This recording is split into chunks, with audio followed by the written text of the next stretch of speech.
Welcome to Radical Engagements here at Barnblog, and today we're talking about Alexander Prähauser's Hunter S. Thompson versus Chris Cutrone, a comparison of two very different figures, loosely along their parallel works, The Great Shark Hunt and The Death of the Millennial Left. And while Alex's work here actually got me super interested in it because I was a Hunter S. Thompson fan, I have a complicated relationship to Chris Cutrone, but he is in some way one of my primary teachers. Um, I've never taken a class from him directly, but I was a member of his pedagogical society for over 2 years. So um, there's a tension there. Now, I want to go into this a little bit because if you are of a certain age, and my age would be that certain age, Hunter S. Thompson is a kind of dual figure for you. He's a voice of the just prior generation who died in your 20s in despair, largely around the Bush administration, although I'm sure psychological health did not help. So we're going to get into this little essay by Alex, and I'll be giving commentary. The comparison between Hunter S. Thompson's The Great Shark Hunt and Chris Cutrone's The Death of the Millennial Left might seem as a fundamental mismatch, as these books and authors are so different in their personal position and their task. Thompson, at this point, is a nearly mythical figure. Yep, by the time Terry Gilliam made a movie about him, he was mythical. Revered usually for the wrong reasons, but he's also a dead journalist who cannot be faulted for not writing deep theoretical essays. Whereas Cutrone is alive and comparatively obscure Marxist theorist and cannot be faulted for not transmuting copious amounts of drugs into aesthetic prose. But yeah, that's fair. I would say Chris definitely feels like a sober writer. Yet there are deep parallels between both works, as they are compilations of articles written to document the most important political period in the lives of their authors, and both have their centerpiece the rise and fall of the left of their generations. And as the 60s left rise and fall was a tragedy to the millennial leftist farce, the object of their consideration necessarily induces parallels in the works themselves. And honestly, Alex, I wish I had thought about this myself, since I'm writing a book about the parallels between the new left and the millennial left.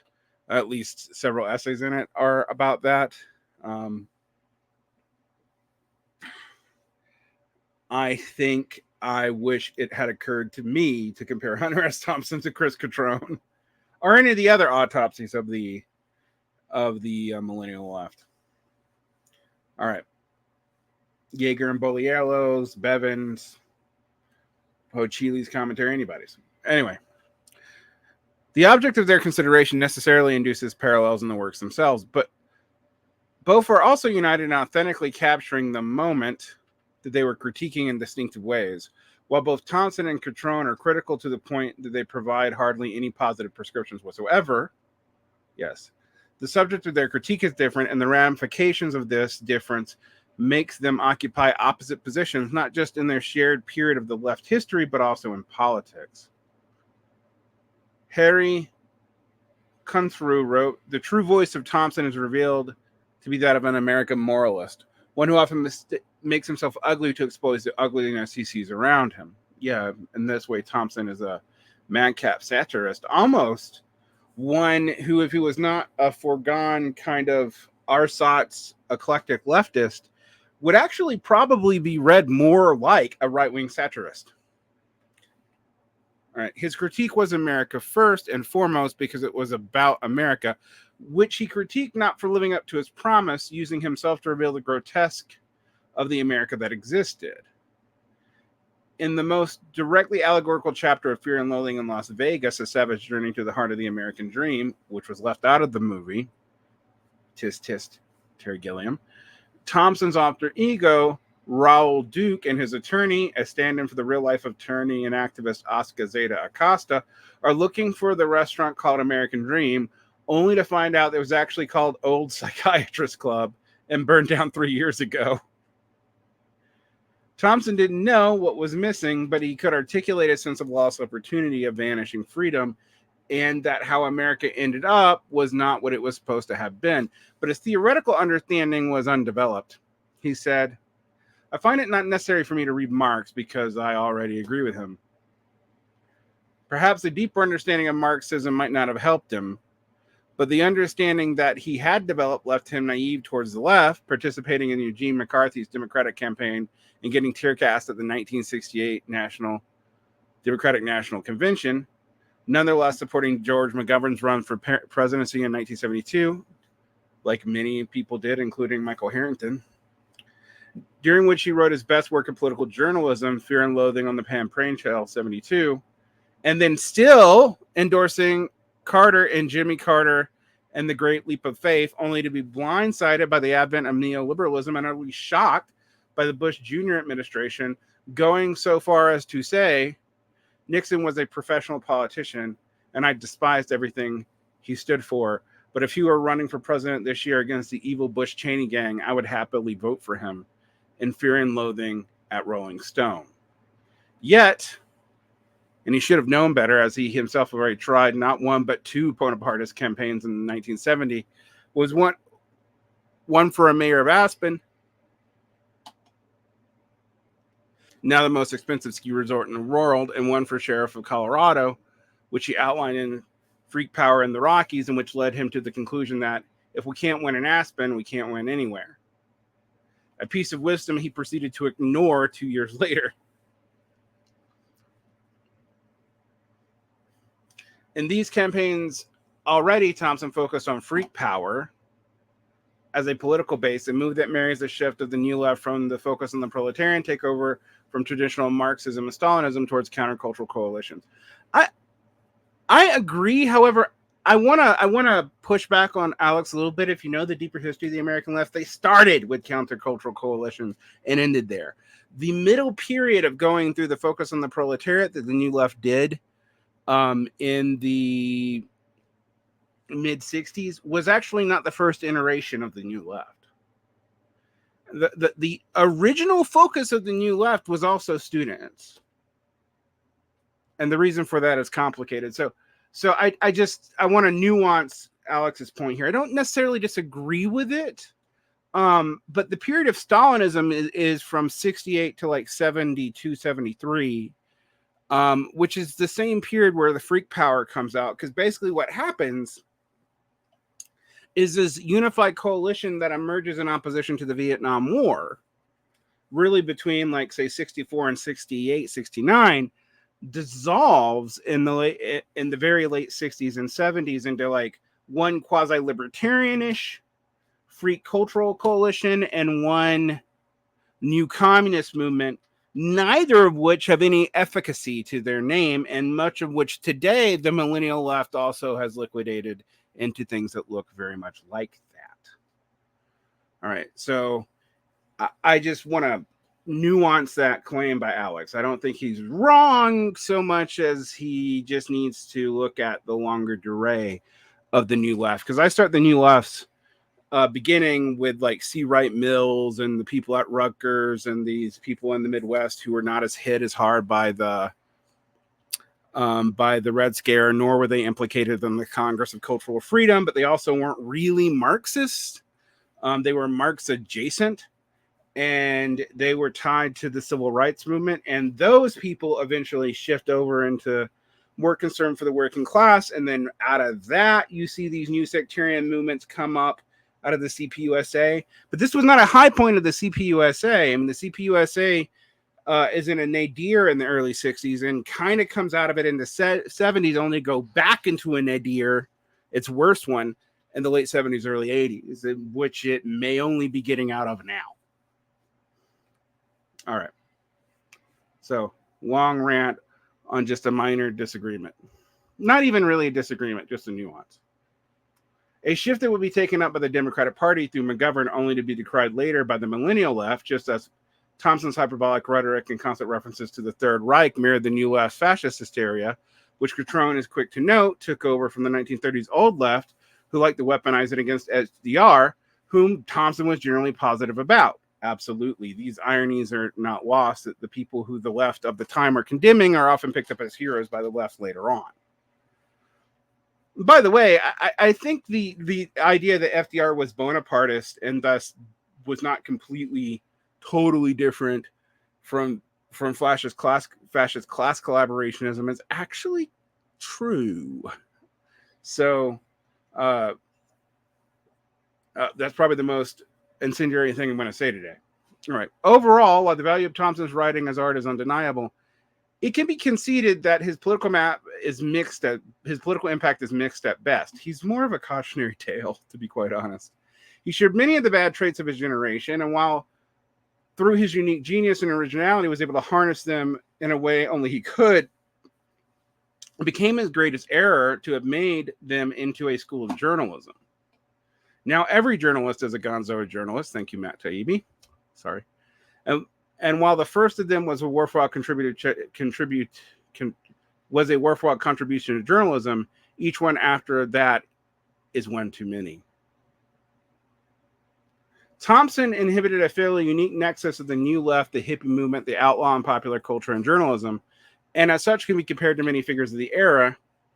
But fairly straightforward comparison is to Bill Hicks, who shared with him a sense of wasted potential of America that they were both raging against. Yet it is obvious with both that they saw this as a betrayal, thus their rage. It should be contrasted firstly with George Carlin, who never saw the U.S. as anything other than a real estate scam built on the bones of America's earlier inhabitants. Thus, he was funnier and cooler than Hicks. Absolutely, Alex, you are directly correct. That is an subjective opinion. Because he cared less, and also he was a pioneer for the deracination of the New Left thought that happened in the Millennial Left, and particularly in Chapo and his descendants, where the idea of the promise of America, in particular the promise of freedom, was completely dropped, while Hicks at that point appeared to be a relic of a bygone era of faith. Secondly, it should be compared with Cutrone, who in none of his online appearances displays any anger. Nope, he is cool as a cucumber, that motherfucker. I both respect it and hate it. It has been said and conceded by him that his writings contain a sublimated rage. Yep. And I've only occasionally seen him an internet post see that rage get unsublimated. And he cools down almost immediately.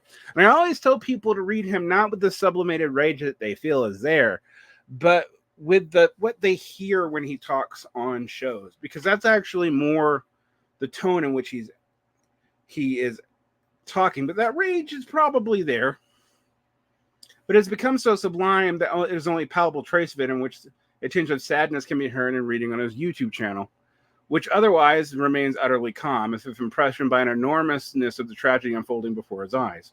What Cutrone understands through his Marxist training is that the betrayal of the American dream that Thompson and Hicks bemoaned was not actually due to the mismanagement of bad actors, be they Nixon, Reagan, or Bush, or to Roosevelt, Kennedy, or Clinton,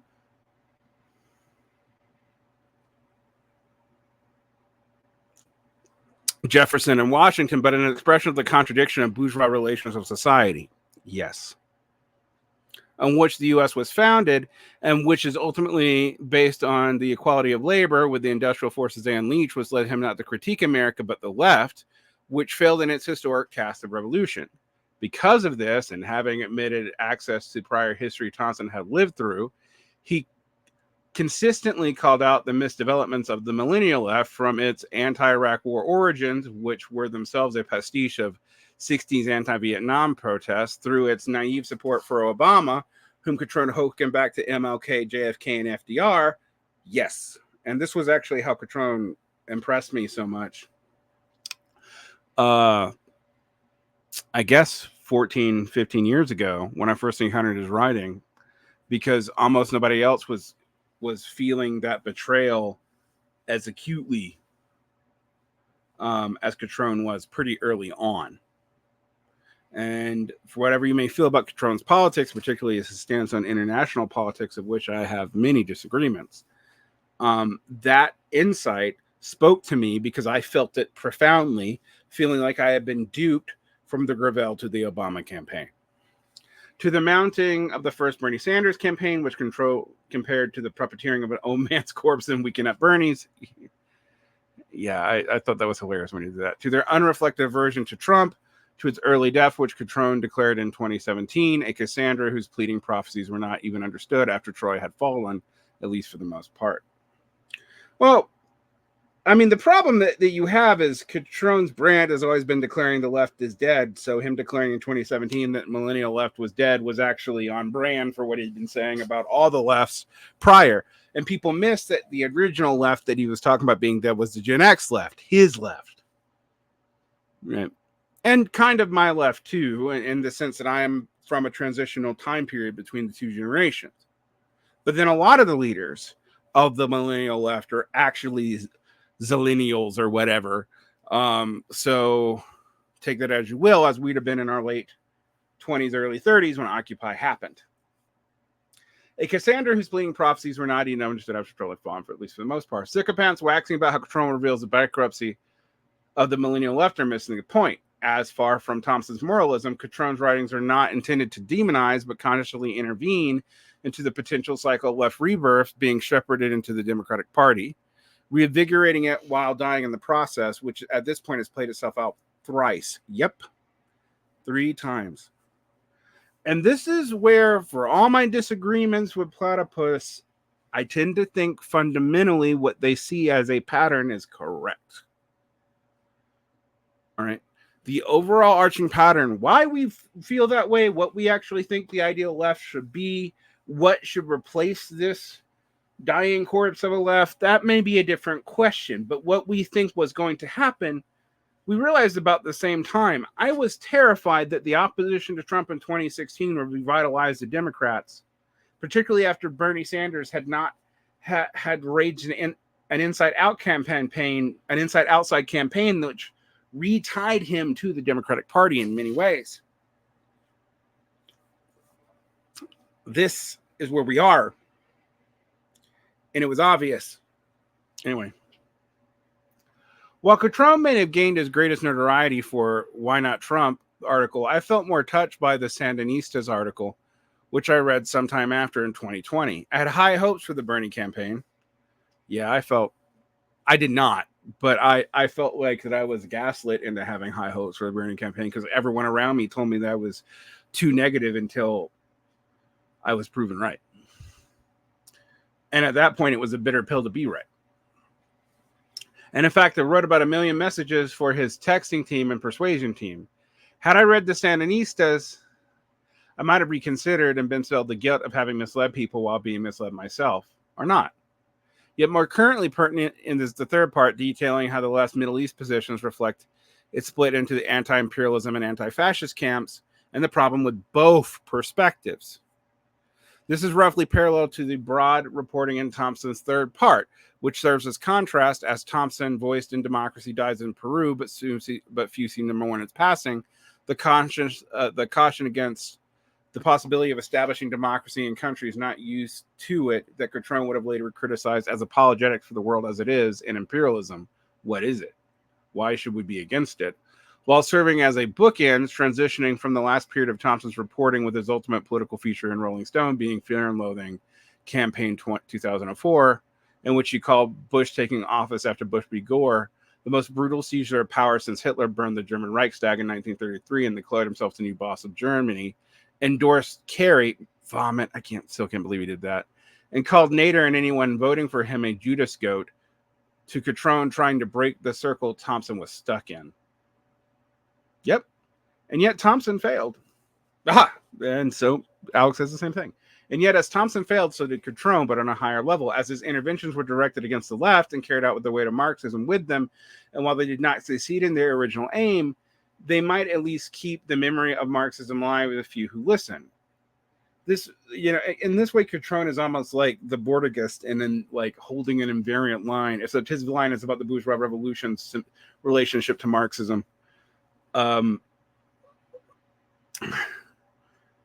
One that can go a lot of different directions. Furthermore, they both did Platypus a serious society whose role in society developments is not yet clear. We won't know how the Platypus ultimately plays out until Chris, Spencer, and Richard, the 3 OG founders, are no longer at the head. No man happy till they die is not a cynical statement about happiness. It's a statement about being able to assess what something is. So we will know what platypus-affiliated society really is when its active speakers have to bequeath it to successors and move on.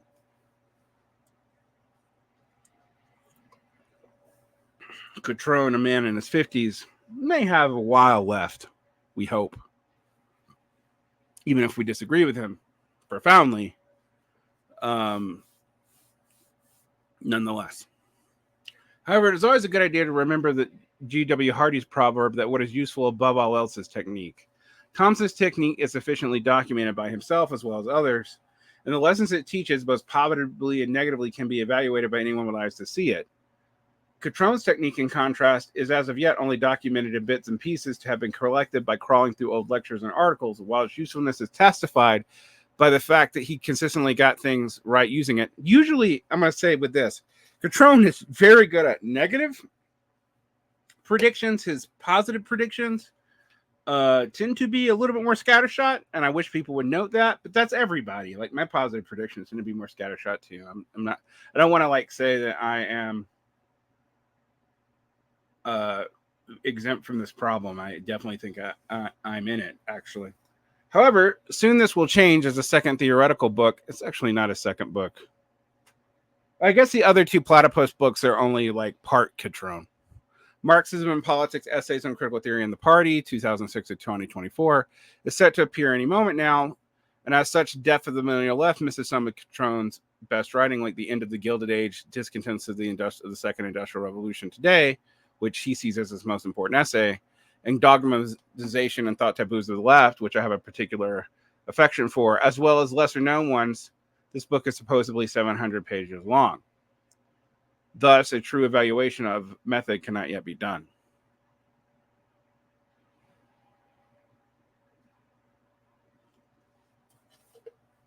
I might have a more contradictory view of Cutrone than Alex does. After all, I was both in his organization and left it.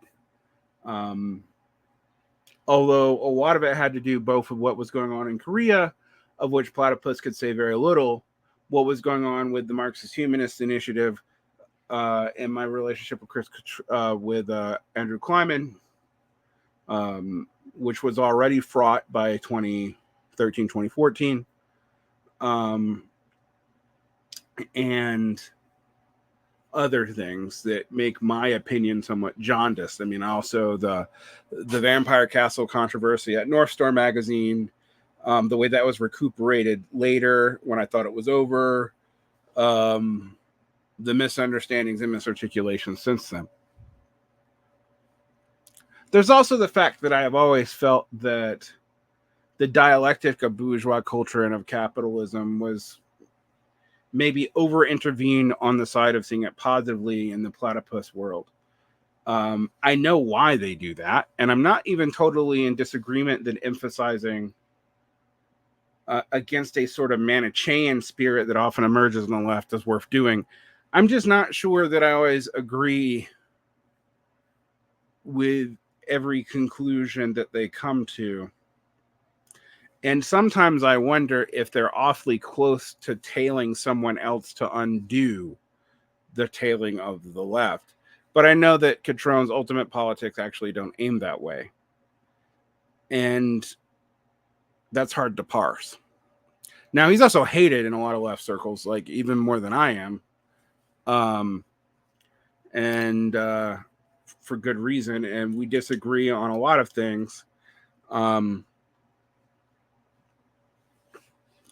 I think our stances on Israel-Palestine have never been particularly copacetic.